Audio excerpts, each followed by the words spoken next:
पृथ्वी, जिसे पोर्टुगीज में टेरा, तुर्की में दिन्या और डच में आंद्रे कहा जाता है। इंग्लिश में अर्थ और हिंदी में हम उसे पृथ्वी कहते हैं। हालांकि पृथ्वी के सभी भाषाओं में कई रूप है, लेकिन पृथ्वी के सभी शब्दों की उत्पत्ति जनरली एक ही अर्थ दर्शाती है, जो होता है जमीन या मिट्टी। पृथ्वी ग्रह हमेशा से दिलचस्प रहा है और हम पृथ्वीवासी पूरे ब्रह्मांड में छानबीन कर रहे हैं। आधे से ज्यादा दृश्य ब्रह्मांड की मोटी मोटी दूरी को हम देख चुके हैं, लेकिन फिर भी क्या हम हमारी धरा, हमारी पृथ्वी के बारे में सब कुछ जानते हैं? जी नहीं दोस्तों, पृथ्वी के ही बारे में कई ऐसे रहस्य हैं, कई ऐसी बातें हैं जो शायद आप न जानते हो, जिन्हें स्कूल में नहीं पढ़ाया जाता। तो चले द नॉलेज पे आज जानते हैं पृथ्वी के बारे में 15 ऐसी बातें जो आपको शायद जरूर चौंकाएंगी। मैं हूँ हितेश गिरी कोसाई, आप है हेल्दी और साइंटिफिक ज्ञान से भरे एक चैनल द नॉलेज पर। और अगर आपने अभी तक हमारे चैनल को सब्सक्राइब नहीं किया है तो इसे जरूर सब्सक्राइब करें। और चले शुरुआत करते हैं नंबर 1 से। अब दोस्तों, क्या आप ये जानते हैं कि हमारी पृथ्वी का वजन क्या है? जी हाँ दोस्तों, हमारी पृथ्वी का भी वजन वैज्ञानिकों ने अप्रोक्सीमेटली ढूंढ निकाला है और हमारी पृथ्वी का वजन है करीब करीब 6 सेप्टेलियन, यानी कि 6 के पीछे पूरे 24 शून्य लगाए उतने किलोग्राम। अब दोस्तों, इस सेप्टेलियन के आंकड़े को हिंदी में महापारद कहते हैं, यानी कि हमारी पृथ्वी का वजन हिंदी में करीबन 6 महापारद है। नंबर 2, दोस्तों आप ये तो जानते होंगे कि हमारी पृथ्वी पर मेनली मुख्यतः 5 महासागर है। वैसे तो आमतौर पर हमारी पृथ्वी पर एक ही ग्लोबल ओशन है, लेकिन इसे जियोग्राफिकली 5 हिस्सों में डिवाइड किया गया है, जो है Atlantic ocean, the Indian ocean, the southern ocean, the Arctic ocean and the Pacific ocean. पर दोस्तों इंटरेस्टिंग बात यह है कि ये सभी ओशन हमारी पृथ्वी की सतह के ऊपर है, लेकिन वैज्ञानिकों को पृथ्वी की सतह के भीतर, और कितना भीतर, तो करीब 600 माइल भीतर एक छठे विशाल महासागर के बारे में भी जानकारी मिली है। और इस छठे महासागर में पृथ्वी के जो 5 महासागर है उससे भी 3 गुना अधिक पानी मौजूद है। आज के दौर में वैज्ञानिक इस छठे महासागर पर अध्ययन कर रहे हैं। अभी इस ओशन का पानी कैसा है, क्या पीने लायक है, क्या खारा है, या क्या इस पानी को हम धरती पर ला सकते हैं, ये तो आने वाला वक्त ही बताएगा। नंबर 3, हमारी पृथ्वी का टोटल जो मास है उसमें आपको क्या लगता है सबसे ज्यादा हमारी पृथ्वी का मास किससे बना होगा? सो फ्रेंड्स, इंटरेस्टिंगली हमारी पृथ्वी के सबसे ज्यादा मास में मौजूद है आयरन। जी हाँ, लोहा सबसे आम है हमारी पृथ्वी पर, जो हमारी पृथ्वी के टोटल मास में से 32% है। इसके बाद ऑक्सीजन है जो 30% है, और इसके बाद सिलिकॉन है जो 15% है, और इसके बाद मैग्नीशियम, सल्फर, निकल और कैल्शियम है। नंबर 4, दोस्तों जो पानी हम इस धरा पर पूरी पृथ्वी पर देखते हैं, जो 7 महासागरों में और नॉर्थ और साउथ पोल में बर्फ के रूप में भरा पड़ा है, और जो पृथ्वी की सबसे अधिक जमीनी सतह को ढके हुए है। जी हाँ, यही पानी जो आप हमारी पृथ्वी की सतह पर 72% के फॉर्म में देखते हो, ये पानी हमारी पृथ्वी के टोटल द्रव्यमान का 1% से भी कम है। जी हाँ दोस्तों, हमारी पृथ्वी के टोटल मास के 1% भी पानी की मात्रा नहीं है। अगर हमारी पृथ्वी के सभी महासागरों के सभी पानी को इकट्ठा करके एक बॉल बना दिया जाए, तो ये देखिए, ये इमेज, हमारी पृथ्वी के पास वो पूरा बॉल बस इतना सा लगेगा। और ताज्जुब की बात है ना दोस्तों कि ये इतना सा छोटा सा बॉल स्प्रेड होकर पूरी पृथ्वी के महासागर बनाता है ना इंटरेस्टिंग। नंबर 5, दोस्तों आपको और एक इंटरेस्टिंग बात बताऊं, हमारी पृथ्वी पर जितने भी महासागर मौजूद है उसमें से सिर्फ हम आज के युग में भी 5% तक को एक्सप्लोर कर पाए हैं, जबकि 95% महासागरों की अंदरूनी दुनिया क्या है, कैसी है, कौन सी है और क्या हो सकती है, वो हमें आज तक नहीं मालूम। सोचिए, पृथ्वी के अंदर पानी के गर्भ में 95% तक क्या क्या छुपा हो सकता है, हम आज तक नहीं जानते। इतने छोटे हैं पृथ्वी के और पानी के सामने हम मनुष्य। नंबर 6, फ्रेंड्स क्या आप ये जानते हैं कि हमारे सूर्यमंडल में जितने भी प्लेनेट है, जितने भी ग्रह है, उन सभी ग्रहों का अंग्रेजी नाम या तो रोमन या तो ग्रीक देवताओं के नाम पर से पड़ा है, लेकिन सभी प्लेनेट में सिर्फ पृथ्वी ही एक अपवाद है जिसका नाम किसी रोमन या ग्रीक गॉड के नाम से नहीं पड़ा है। हमारी पृथ्वी, यानी कि जिसे इंग्लिश में अर्थ कहते हैं, वो शब्द EOR यानी कि एयर, या जिसे एर्था कहते हैं, उस पर से आया है, और इसका मतलब होता है भू यानी कि जमीन। नंबर 7, हमारी पृथ्वी को अंतरिक्ष में करीब 6 बिलियन किलोमीटर की दूरी पर से भी देखने पर वो एक ब्लू रंग के, नीले रंग के शाइनिंग स्टार जैसी लगती है। इसीलिए हमारी पृथ्वी को नीला ग्रह भी कहते हैं। ये नीला इसलिए दिखता है क्योंकि हमारी पृथ्वी की सतह पर ज्यादातर पानी है। और ये देखिए पृथ्वी की तस्वीर। आप 6 बिलियन किलोमीटर से भी ज्यादा दूरी पर से पृथ्वी की ये तस्वीर देख सकते हैं जो नासा के वॉयेजर स्पेसक्राफ्ट ने खींची थी। और यहाँ पर जो आपको ये छोटा सा बिंदु दिखाई दे रहा है वो हमारी पृथ्वी है। नंबर 8।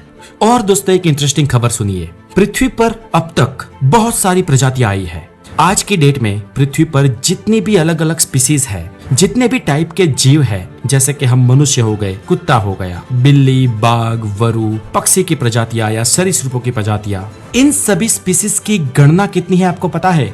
तो हमारी पृथ्वी पर आज 87 लाख टाइप की स्पीसीज मौजूद है। लेकिन इससे भी ज्यादा इंटरेस्टिंग बात यह है कि हमारी पृथ्वी पर आज जितनी भी स्पीसीज मौजूद है वो सिर्फ पृथ्वी पर अब तक जन्मी सभी स्पीसीज का 1% ही है। यानी कि पिछले करोड़ों सालों में हमारी पृथ्वी पर बहुत सारी स्पीसीज जन्मी है, जिसमें से 99% स्पीसीज आज के युग में आते आते तक खत्म हो चुकी है और बस 1% स्पीसीज आज जिंदा है। अब दोस्तों आप सोचिए, आपको क्या लगता है पृथ्वी पर आज के युग में जितने मनुष्य है वो सबसे ज्यादा हो गए, या अब तक इस पृथ्वी पर जो जन्म लेकर मर चुके हैं उन इंसानों की संख्या सबसे ज्यादा होगी? क्या लगता है आपको? कमेंट बॉक्स में जरूर बताएं। इस प्रश्न का जवाब मैं आपको इस वीडियो के एंड में देता हूँ। नंबर 9। चलिए दोस्तों आपको अभी एक बहुत ही इंटरेस्टिंग बात बताता हूँ। जब भी आप पृथ्वी के नॉर्थ पोल में होते हैं, तब जब आप पानी की धार को नीचे की तरफ फोल्ड करते हैं या तो वाटर टब में आपका पानी जा रहा होता है तो वो एंटी क्लॉकवाइज घूमेगा, और जब आप पृथ्वी के साउथ पोल में हो गए तो पानी की धार क्लॉकवाइज जाएगी। दोस्तों ऐसा कार्योलिस फोर्स के कारण होता है। ये पृथ्वी के घूर्णन की एक फोर्स है और स्ट्रेंज है कि नॉर्थ पोल और साउथ पोल में पानी जब फॉल होता है तो वो क्लॉकवाइज या एंटी क्लॉकवाइज दोनों ही पोल में डिफरेंट डायरेक्शन में घूमता है। अगर आपने ये अभी तक चेक नहीं किया है तो कभी आप पृथ्वी के साउथ हेमिस्फीयर में घूमने जाए तब चेक कर सकते हैं। लेकिन दोस्तों ये इतनी स्लोली होता है कि इसका आम लाइफ पर कोई असर नहीं होता। नंबर 10।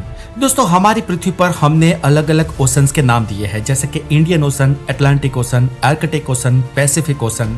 लेकिन ये सभी समुद्र को हम इंसानों ने नाम दिए हैं, यानी कि समुद्र को हम इंसानों ने डिवाइड किए हैं। बाकी वास्तव में पृथ्वी के सभी समुद्र एक दूसरे से कनेक्टेड है, यानी कि ज्योग्राफिकली अगर हम कोई नाम ना दे तो पृथ्वी पर सिर्फ एक ही महासागर है। मतलब कि पृथ्वी पर सभी महासागरों का पानी एक है। लेकिन इंटरेस्टिंगली इसके बावजूद भी पृथ्वी पर कई सारे महासागर के पानी है जो आपस में एक दूसरे से नहीं मिलते हैं। इवन हम उसको देखकर भी महसूस कर सकते हैं कि ये दोनों पानी अलग अलग है। अब भला पानी कैसे नहीं मिल सकते? अगर उनके बीच कोई बॉर्डर ना बनाई जाए तो पानी तो एक दूसरे में घुल मिल जाएगा ही ना। लेकिन पृथ्वी पर कुछ जगहों पर दोस्तों ऐसा नहीं होता है, जैसे कि गल्फ ऑफ अलास्का में अटलांटिक और पैसिफिक ओशन कभी भी आपस में नहीं मिलते हैं। यहाँ पर दोनों ही महासागरों के पानी में रंग अलग अलग दिखता है, मानो कि उन दोनों के बीच कोई इनविजिबल वॉल हो। ऐसा इसलिए होता है क्योंकि एक तरफ यहाँ पर गल्फ ऑफ अलास्का का ग्लेशियर से बहुत ही लाइट और मेल्टेड वाटर आता है, जबकि दूसरी तरफ जो पानी है वो इम्प्योर और थोड़ा ज्यादा गर्म है। यहाँ पर दोस्तों इन दोनों पानी में पहले तो टेम्परेचर का फर्क है, दूसरा जो ग्लेशियर से पानी आता है उसमें नमक की मात्रा नहीं के बराबर है, जबकि समुद्र का पानी खारा होता है। और इन सब वजहों से इन दोनों ही समुद्र के पानी के बीच एक सेपरेशन क्रिएट हो जाती है और इसे दोस्तों वाटर स्ट्रेटिफिकेशन कहा जाता है। और दोस्तों इस तरह से कुछ जगह पर यह समुद्र का पानी एक दूसरे से हमें तद्दन अलग अलग दिखाई देता है। ये भी कुदरत का एक करिश्मा है इस पृथ्वी पर। हालांकि इस करिश्मे के साइंस को आज हम जानते हैं। नंबर 11। दोस्तों हमारी पृथ्वी पर हर 4 साल में एक लीप ईयर आता है, यानी कि फरवरी महीने में एक दिन पूरे साल में ऐड हो जाता है और 3 सालों तक ये दिन गायब रहता है। और इस दिन का नाम है 29 फरवरी, यानी कि पृथ्वी पर हर चौथा साल 365 नहीं लेकिन 366 दिन का हो जाता है। अब दोस्तों ऐसा कैसे होता है? तो इसका कारण है हमारी पृथ्वी सूर्य के आसपास जो घूमती है उसमें वास्तव में 365 दिन नहीं लगते, लेकिन 365 दिन 5 घंटे और करीब 59 मिनट का वक्त लगता है। और ये 365 दिन के ऊपर के कुछ घंटे जो हमें एक्स्ट्रा हर साल मिलते हैं उसे हर 3 साल के बाद जोड़ दिया जाए तो चौथे साल में वो पूरा एक दिन बना लेंगे। इसलिए इस पृथ्वी पर हर चौथे साल में एक एक्स्ट्रा दिन होता है। नंबर 12।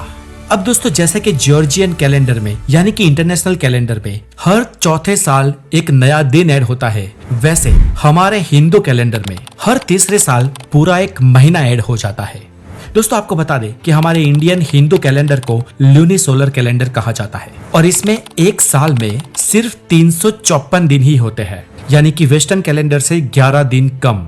ऐसा इसलिए होता है क्योंकि हिंदू कैलेंडर में हर महीना 29 या 30 दिनों का होता है और इस तरह हमारे हिंदू कैलेंडर में जो हर साल में 11 दिनों की कमी हो जाती है उसे हम हर तीसरे साल एक एक्स्ट्रा महीना ऐड कर पूरी कर देते हैं और इस एक्स्ट्रा महीने को हम अधिक मास कहते हैं। इस साल भी हमारे कैलेंडर में अधिक सावन का महीना था और इस अधिक मास वाले कैलेंडर में यानी कि उस साल 12 नहीं लेकिन 13 महीने हमारे कैलेंडर में होते हैं। नंबर 13 दोस्तों, क्या आप ये जानते हैं कि हमारी पृथ्वी के वातावरण में उसके वायुमंडल में मुख्य 5 परतें हैं, जिसमें पहली परत है ट्रोपोस्फियर, दूसरी है स्ट्रेटोस्फियर, तीसरी है मेसोस्फियर, चौथी है थर्मोस्फियर और पांचवी है एक्सोस्फियर। और हमारी पृथ्वी के वातावरण के इन 5 लेयर को क्रम वाइज अगर आपको याद रखना है तो इसकी एक बहुत ही आसान ट्रिक है और इस ट्रिक में आपको बस एक सेंटेंस याद रखना होगा और ये सेंटेंस है thank you so much the X. जी हाँ, द पर्टिकुलर एक्स। कभी कभी हमारी एक्स हमें छोड़ देती है या हम उसे छोड़ देते हैं, खैर जो भी हो, लेकिन उसके बाद हमें ज्ञान आता है, हमें बहुत कुछ सीखने को मिलता है, इसलिए हमें एक्स को थैंक यू बोलना है। Thank you so much the x, जिसमें थैंक यू से ट्रोपोस्फियर और सो से स्ट्रेटोस्फियर, मच से मेसोस्फियर, डी से थर्मोस्फियर और एक्स EX से एक्सोस्फियर। नंबर 14 दोस्तों, हमारी पृथ्वी अपने इक्वेटर पे यानी कि अपनी धुरी पर 1600 किलोमीटर पर आवर की रफ्तार से घूम रही है। पर बात यहाँ पर खत्म नहीं होती है, इससे भी ज्यादा गति से हमारी पृथ्वी घूम रही है सूरज के आसपास। सूर्य के आसपास हमारी पृथ्वी जो ऑर्बिट कर रही है उसकी स्पीड 30 किलोमीटर पर सेकेंड है। और ये तो कुछ नहीं है, हमारा सूरज पूरे सूर्यमंडल को लेकर यानी कि पृथ्वी के सहित सभी ग्रहों को और उपग्रहों को लेकर अपनी गैलेक्सी के सेंट्रल की परिक्रमा कर रहा है और सूर्यमंडल और सभी पृथ्वी के साथ सभी ग्रह गैलेक्सी की परिक्रमा करीब 220 किलोमीटर पर सेकंड की स्पीड से कर रहे हैं। और इतना ही नहीं, हमारी गैलेक्सी भी ब्रह्मांड में स्थिर नहीं है, वो भी ब्रह्मांड में 600 किलोमीटर पर सेकंड की स्पीड से गति कर रही है। मतलब दोस्तों, ब्रह्मांड में कुछ भी स्थगित या स्थिर नहीं है, सब कुछ मूवेबल है। नंबर 15 दोस्तों, साल 1961 में वैज्ञानिकों को एक बात पता चलती है जो उस वक्त उन्हें बहुत हैरान कर देती है। उस साल दुनिया भर के लॉन्ग पीरियड सिस्मोग्राफ ने यह रिकॉर्ड किया कि पृथ्वी वाइब्रेट कर रही है। हालांकि ये वाइब्रेशन कोई भी इंसान फील नहीं कर सकता है, ये इतना धीमा था। और ना, ये वाइब्रेशन कोई भूकंप या अर्थक्वेक नहीं था, लेकिन ये कोई पल्स जैसा था, जैसे पृथ्वी के अंदर पल्स चल रही हो। हम इंसान की धड़कनें रेस्टिंग पोजीशन में 60 से 100 बार धड़कती है और जनरली हम कहते हैं कि हमारी पल्स 72 टाइम मिनट में धड़कती है। इस धरती पर जो भी प्राणी है उन सब में पल्स चलती है, लेकिन ये क्या, ये तो पृथ्वी के अंदर पल्सेशन हो रही थी। अब वैज्ञानिकों का कहना है कि हमारी पृथ्वी हर 26 सेकंड में एक बार पल्सेट कर रही है, यानी कि हर 26 सेकंड में एक बार धड़क रही है। जी हाँ दोस्तों, है ना इंटरेस्टिंग। अब मुझे आप कमेंट बॉक्स में ये बताएं कि क्या आप ये जानते थे कि हमारी पृथ्वी हर 26 सेकंड में एक बार पल्सेट कर रही है। और अब दोस्तों एंड में मैं इस वीडियो में आगे पूछे गए सवाल का जवाब देता हूँ। सवाल था कि क्या इस पृथ्वी पर आज जितने लोग जिंदा है वो ज्यादा है क्योंकि इस पृथ्वी पर आज आबादी बहुत ही बढ़ गई है, या फिर वो इंसान ज्यादा है जो इस पृथ्वी पर जन्म लेकर अब तक मर चुके हैं। तो दोस्तों इस बात का जवाब है कि वो इंसान ज्यादा है जो इस पृथ्वी पर अब तक जन्म लेकर मर चुके हैं। जी हाँ, और वो आज के जीवित इंसानों से बहुत ज्यादा है। इस पृथ्वी पर आज हम इंसानों की पॉपुलेशन करीब 8 बिलियन लोगों की है, यानी कि 8 बिलियन लोग इस पृथ्वी पर आज रह रहे हैं। लेकिन इस पृथ्वी पर पिछले 2 लाख सालों में जन्म लेकर मरने वाले लोगों की संख्या करीब 109 बिलियन है। जी हाँ, 109 बिलियन लोग इस पृथ्वी पर जन्म लेकर मर चुके हैं। और आज जितने लोग जिंदा है उनका भी आंकड़ा अगर इसमें मिला दिया जाए तो इस पृथ्वी पर अब तक करीब 117 बिलियन लोग विजिट कर चुके हैं। तो दोस्तों आज के लिए इतना ही। ये वीडियो आपको कैसी लगी मुझे कमेंट करके जरूर बताएं और हेल्दी और साइंटिफिक ज्ञान के लिए द नॉलेज को जरूर सब्सक्राइब करें। अगर आपने इस वीडियो को शेयर नहीं किया है तो शेयर करें, हो सके इतने कमेंट्स करें और हमारे ऐप द नॉलेज को भी अपने मोबाइल में जरूर इंस्टॉल करें, जिसका लिंक नीचे डिस्क्रिप्शन में दिया गया है। अपना बहुत सारा ध्यान रखें। Have a wonderful day, take care.